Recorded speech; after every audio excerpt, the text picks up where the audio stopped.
చిత్తూరు జిల్లా చివరి ఆయకట్టుకు నీళ్లు ఇస్తాం. ప్రకాశం జిల్లాని కరువు నుంచి బయటపడవేసే వెలుగొండ ప్రాజెక్టుకి అత్యంత ప్రాధాన్యత ఇస్తున్నాం. వచ్చే ఏడాది జూలై కల్లా సాగునీరు ఇచ్చేలా పనులు ప్రారంభం చేశాం. వంశధార ప్రాజెక్టు పనులు వచ్చే ఏడాది జూన్ నాటికి పూర్తి చేసి 40,000 ఎకరాలకు నీళ్లు ఇవ్వాలని లక్ష్యంగా పెట్టుకున్నాం. చింతలపూడి లిఫ్ట్ ఇరిగేషన్ అనుమతులు సాధించి నిర్మాణం చేపడతాం. పోలవరం ఎడమ కాలువను వీలైనంత తొందరగా పూర్తి చేసి విశాఖ నగరానికి సాగునీరు పారిశ్రామిక అవసరాలు తీరుస్తాం. ఉత్తరాంధ్రకు గోదావరి నీళ్లు అందిస్తాం. రాయలసీమను సస్యశ్యామలం చేసేందుకు గోదావరి వృధా జలాల్ని పోలవరం నుంచి బనకచెర్లకు మళ్లించాలని నిర్ణయించాం. సముద్రంలోకి పోయే వృధా నీటిని వినియోగిస్తాం. ఈ ప్రాజెక్టుతో ఏ రాష్ట్ర నీటి ప్రయోజనాలకు నష్టం వాటిల్లదు. ఎవరూ అభ్యంతరం చెప్పవలసిన అవసరం లేదు. వరదలు వచ్చినప్పుడు ఎగువ రాష్ట్రాలు నీటిని విడుదల చేస్తే దిగువ రాష్ట్రంగా ఆ నష్టాలను కష్టాలను భరిస్తున్నాం. దిగువ రాష్ట్రంగా అదే వరద నీటిని వాడుకుంటామంటే అభ్యంతరాలు ఎందుకని అడుగుతున్నా. వరదను భరించాలి కానీ వరద నీటితో ప్రయోజనం పొందకూడదంటే ఇది ఏ విధంగా మంచిదో ఆలోచించమని విజ్ఞప్తి చేస్తున్నా.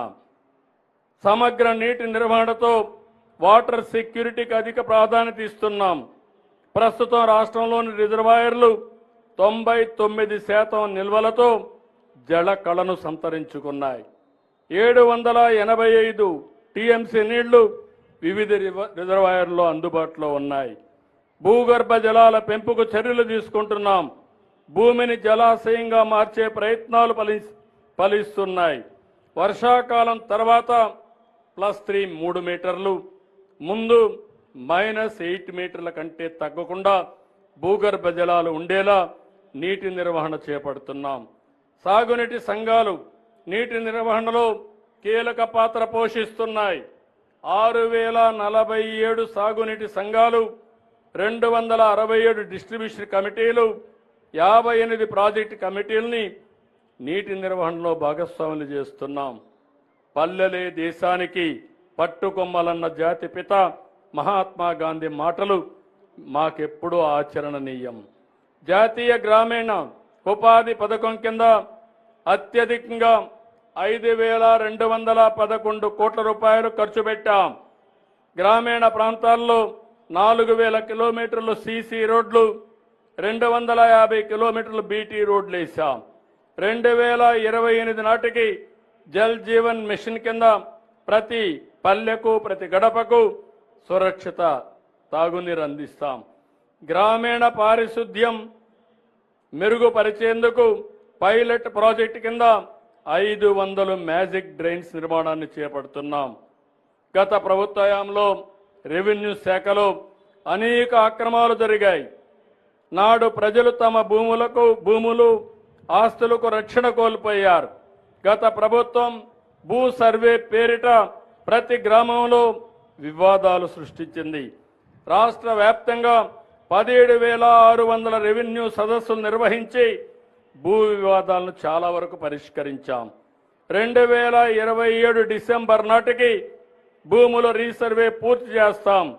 ప్రజల ఆస్తి పత్రాల మీద గత పాలకులు తమ ఫోటోలు వేసుకున్నారు.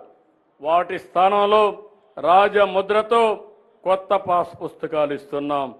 పేదల ఇళ్ల స్థలాలపై మంత్రివర్గం పనిచేస్తూ ఉంది.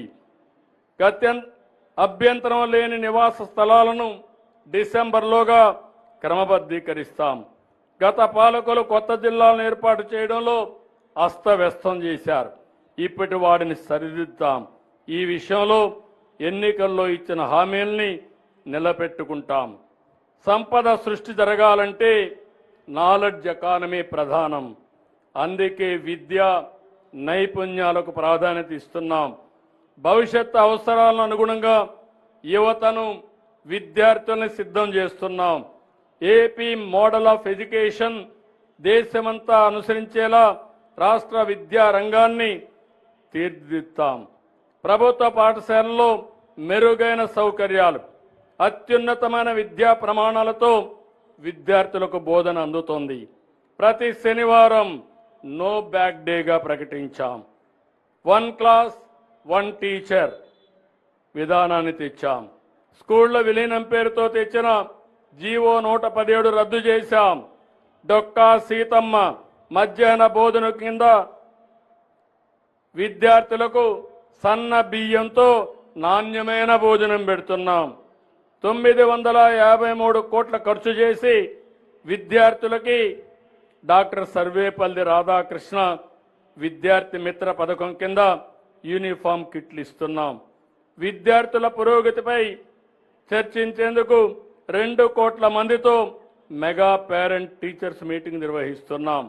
ప్రతి ఏటా ఈ కార్యక్రమం కొనసాగుతుంది. ఇంటర్ విద్యా విధానంలో మార్పు తీసుకొచ్చాం. ప్రభుత్వ జూనియర్ కళాశాలల్లో ఐఐటి, నీట్ లాంటి ప్రవేశ పరీక్షలకు శిక్షణ ఇస్తున్నాం.